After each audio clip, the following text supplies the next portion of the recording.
कोई बच्ची या बच्चा इस कंफ्यूजन में है कि भाई ये 1.5 साल से 2 साल से मैं रिलेशनशिप में हूँ, ये मेरे लिए सही है नहीं, तो क्या उसके लिए वो वन स्टॉप सेंटर आ सकता है?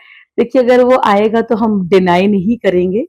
एक केस आया था अनफॉर्चुनेटली कि उसकी एंगेजमेंट हुई रही होगी और वो उस लड़की जो लड़की थी वो उस लड़के से ही शादी करना चाहती थी। वो लड़का उससे शादी नहीं करना चाहता था, तो लड़की के पेरेंट्स ने शादी मतलब अरेंज मैरिज ही होनी थी। लड़की के पेरेंट्स ने फिर कैंसिल कर दी शादी कि ठीक है जब लड़का नहीं और ये लड़की जो थी ये लड़के के घर के सामने नस-वस काटने वाला सीन उन क्रिएट कर चुकी थी और ऑटो में बैठ के निकल गई। ऑटो मतलब टचवुड इंदौर में मैंने एक चीज़ बहुत अच्छी देखी है कि हमने बहुत अवेयरनेस कैंपेनिंग चलाई थी, तो ऑटो वालों को पता था कि वन स्टॉप सेंटर क्या है। वो ऑटो वाले को ने बोला कि मैडम आप एक बार नौलखा स्टेशन बस स्टॉप आए थे, तो मुझे याद था कि छावनी में एक ऑफिस है। तो मैं ढूँढते-ढूँढते आ गया, ये लड़की मेरे को सुबह से घुमा रही है। इधर चलो, उधर चलो, ना घर बता रही है, ना कुछ बता रही है और पता नहीं किसी दीपक नाम के लड़के से बात कर रही है कि तुम अगर नहीं आए मुझे लेने तो ऐसा-वैसा ये वो। तो मुझे सच लगा आपको बता दूँ।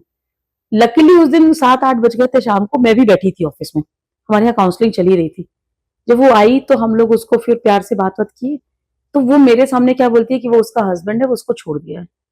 ठीक है, तो हम लोगों ने बुलाया तो लड़के से बात की, लड़के ने बोला कि मैडम कोई हस्बैंड-वस्बैंड नहीं, शादी तय हुई थी, मेरे को शादी करनी ही नहीं है। फिर हमने उसके पेरेंट्स को भी बुलाया, लड़की के भी पेरेंट्स को बुलाया, सबको बुलाया। पता चला कि ऐसा कोई सीन नहीं है, लड़के वाले नहीं करना चाह रहे हैं। तो लड़की वाले भी बोले कि मैडम आप जब नहीं करना चाह रहे हैं तो हम क्यों जबरदस्ती शादी करें? ये मान नहीं रही है। अब वो लड़की इमोशनली इसलिए इतना अटैच हो गई थी कि शी वाज़ जस्ट 18 इयर्स। साल भर उन लोगों की बात हुई थी। एंगेजमेंट घर वालों ने करी। 1 साल वो लड़की बात करी, उसने उससे पहले कभी किसी लड़के से बात नहीं की थी। अब वो लड़की इमोशनली उससे बहुत अटैच हो गई थी क्योंकि उससे जब बात करी तो उसने तो एज़ अ हस्बैंड सोच के बात करी कि एंगेजमेंट हो गई है मेरी। तो लड़की इमोशनल ट्रॉमा में जा चुकी थी। सो वो कहते हैं ना, कभी किसी को मुकम्मल जहां नहीं मिलता, कहीं जमी तो कहीं आसमान नहीं मिलता। यदि कुछ ऐसा है आपके रिश्ते में भी कि सामने से जो लड़का है या लड़की है वो ही आपके साथ रहना नहीं चाहते, तो आप जबरदस्ती उनके साथ रहने जाएंगे, तब भी कुछ दिनों बाद, कुछ सालों बाद वो रिश्ता बिगड़ना ही है, तो क्यों ना उसे आज ही खत्म कर दिया जाए। हंसते हुए बाय बोलना बहुत अच्छा रहता है ताकि दोबारा कभी भी मिले तो एटलीस्ट स्माइल तो पास कर सके। ऐसे टॉक्सिक रिलेशन को टॉक्सिक बना के नहीं खत्म करना चाहिए। मेरा ये मानना है कि वहां पर एक अच्छे से हाँ ठीक है तुम अपने रास्ते मैं अपने रास्ते। फिर उस लड़की की हमने काउंसलिंग की थी आपने जैसा बताया। तो पहली बार ऐसी काउंसलिंग हमने की थी कि बेटा छोड़ो उसको, तुम्हारे लिए कोई बहुत बेटर बैठा होगा। डेफिनेटली। तो फिर वो जब उसके पेरेंट्स बोले कि मैम हम इसको भेज सकते हैं क्या, यहाँ 2-4 दिन लगा था। मैंने कहा आप भेज दो, वो यहाँ रहेगी, आके केसेस देखेगी, तो उसका दिमाग वैसे ही सही हो जाएगा। तो कोई लड़का या कोई लड़की यदि आपको छोड़ गए हैं तो इसलिए क्योंकि उससे बेहतर कोई आपकी जिंदगी में आने वाला इंतजार है कर रहा है और वो बिल्कुल। जरूर आएगा। तो ऐसा हुआ है, मतलब एक ही केस आया था ऐसा जिसमें इस तरह के रिलेशन वाला था और एक आया था लिव इन रिलेशन का मैम। इट वाज मतलब अमेजिंग केस कि lady was 48 years and the boy was 22 years old only और lady was mother of 2 little cute cute daughter और उसको सिंगर बनने का बहुत शौक था। तो उस लड़के ने 22 इयर्स ओल्ड लड़के ने सोशल मीडिया में उसको फंसाया कि मैं डायरेक्टर हूँ, म्यूजिक डायरेक्टर हूँ और तुम इंदौर आ जाओ तो मैं तुम्हें सिंगर बना दूंगा।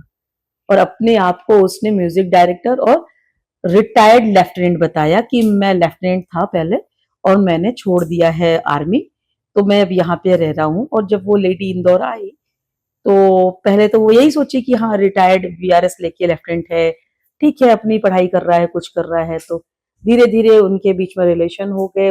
लेडी कमाती थी अच्छा खासा, वो बढ़िया स्पॉइल हुई और साल 1.5 साल बाद और फिर उसके बाद वो लड़का क्या कहते हैं वो लड़की के साथ लेडी के साथ मिसबिहेव करने लग गया, मारने लग गया पैसे रुपए को लेकर। तो वो लेडी भगना चाहती थी, उससे दूर होना चाहती थी। वो वन स्टॉप सेंटर आई कि मैम ऐसा ऐसा हो गया है, अब मुझे उसके साथ नहीं रहना है। तो लिटरल मतलब दैट वाज वेरी अमेजिंग कि ऐसा भी होता है। ऐसा मेरे सामने इंदौर में पहली बार हुआ था कि 48 इयर्स की लेडी थी, 22 इयर्स का लड़का था, लिव इन में रह रहे थे और लड़का बोलता है कि मैं छोड़ूंगा नहीं इसको और लड़की है हाथ जोड़ रही है कि मुझे नहीं रहना है। फिर उस लड़के को हम लोगों ने बोला और लड़का बुंदेलखंड भिंड मुरैना साइड का था, इंदौर में रह के पढ़ रहा था। मैंने उसको बहुत समझाया मैंने कहा बेटा तुम्हारी पूरी जिंदगी बची है, तुम्हारे पेरेंट्स एक्सेप्ट करेंगे? मैंने बहुत समझाया, फोन पे ही काउंसलिंग हुई, वो आया नहीं, बट ये था कि मेरा फोन जाता था तो वो रिसीव कर लेता था। महत्वाकांक्षी होना बहुत अच्छी बात है, लेकिन महत्वाकांक्षी होने की धुन में कुछ भी करते जाना गलत है।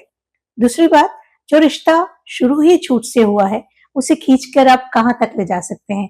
कहीं ना कहीं तो वो झूठ बीच में आता है और वो मजबूत नहीं रह पाता।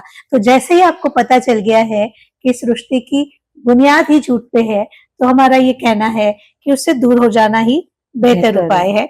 और महत्वाकांक्षाएं आपको पूरी करनी है तो आपकी महत्वाकांक्षा के लिए सबसे ज्यादा मेहनत आपको करनी है। यदि कोई ऐसा कहता है, यदि कोई ऐसा कहती है कि मैं यहाँ तुम्हें ले जाऊंगी या मैं यहाँ तुम्हें ले जाऊंगा, तो ध्यान रखिए कि आपकी मेहनत के बिना, आपके खुद के अवेयरनेस के बिना कोई आपको कहीं नहीं ले जा सकता। दूसरी बात, यदि दोनों पार्टनर्स हैं, उसमें से सिर्फ एक ऐसा है जो बहुत अच्छा कमाता है और दूसरा कुछ नहीं करता है, चाहे वो लड़की हो या लड़का, आज के जमाने में उस रिश्ते को भी वर्कआउट करना बहुत जरूरी है। चीजें क्लियर होना बहुत जरूरी है कि हमारे एज में इतना डिफरेंस है, हमारे अर्निंग में इतना डिफरेंस है, हमारे पैकअप या हमारे बाकी चीजों में इतना डिफरेंस है, तो क्या ये रिश्ता लंबा चल पाएगा?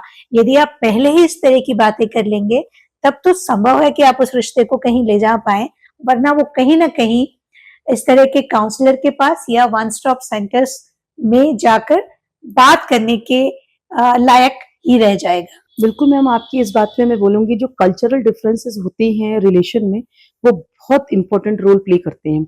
क्योंकि हमें शुरू में ऐसा लगता है कि नहीं, हम दोनों तो एक दूसरे के लिए बने हैं सब कुछ, बट जो शादी होती है वो दो व्यक्तियों की नहीं होती है, वो दो परिवारों की होती है, दो कल्चर की होती है।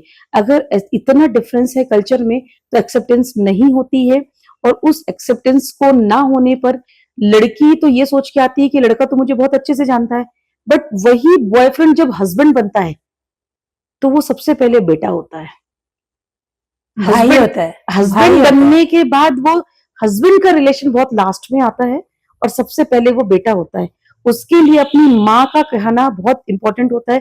तो होता क्या है कि डिस्प्यूट्स वहीं से होते हैं, क्योंकि जब तक आप गर्लफ्रेंड बॉयफ्रेंड थे तब तक आपकी हर चीज उसको पसंद आती थी और आपको भी उसकी पसंद आती थी, वाइस वर्सा होती है।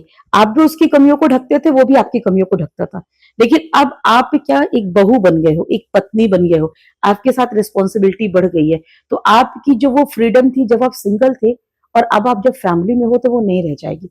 पहले आप वही छोटे छोटे कपड़े पहन के अपने हस्बैंड के साथ, मतलब बॉयफ्रेंड के साथ घूमते थे तो उसको बहुत अच्छा लगता था, बट बीइंग अ वाइफ जब आप अपने हस्बैंड के साथ छोटे कपड़े पहनोगे तो सोसाइटी बोलेगी, तो हस्बैंड भी आपको टोकेगा, फिर आप झगड़ा करोगे कि नहीं पहले तो तुमको मैं ऐसी अच्छी लगती थी, अब मैं तुमको ऐसी अच्छी नहीं लगती हूँ, पहले बताना था, शादी के पहले बताना था, ये करना था, वो करना था। फिर हस्बैंड भी, फिर लास्टली क्या होता है, फिर वो डिवोर्स पे आ जाते हैं कि चलो लेट्स गेट सेपरेट।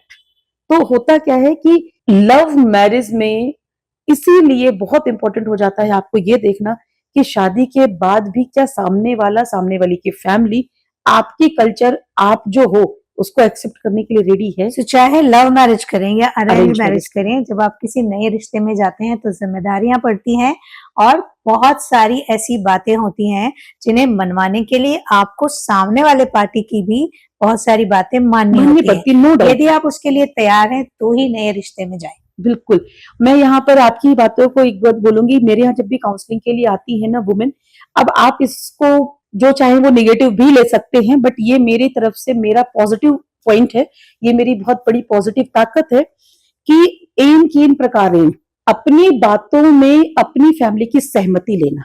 अब वो आप कैसे ले रहे हो, लेना प्यार से ही है। क्यों? क्योंकि यदि आपने सहमति ले ली है, ठीक है, कन्विंसिंग टाइम आपका बढ़ेगा, लेकिन यदि आपने कन्विंस कर लिया है तो आप उस चीज को अचीव कर लोगे, और अगर आपने कन्विंस नहीं किया है तो आपके यहाँ डिस्प्यूट बढ़ेंगे। तो मेरे पास जब भी कोई लेडी आती है, बोलती है मैडम, तो मैं उसको यही बोलती हूँ, तुम झगड़ा क्यों करती हो? दिल से काम करना बंद करो, दिमाग से काम करना स्टार्ट करो। जहां पर दिल की बातें कोई नहीं सुन रहा, जस्ट यूज योर माइंड। क्यों? क्योंकि आपको तो वो करना है और आपको लग रहा है कि वो सही भी है।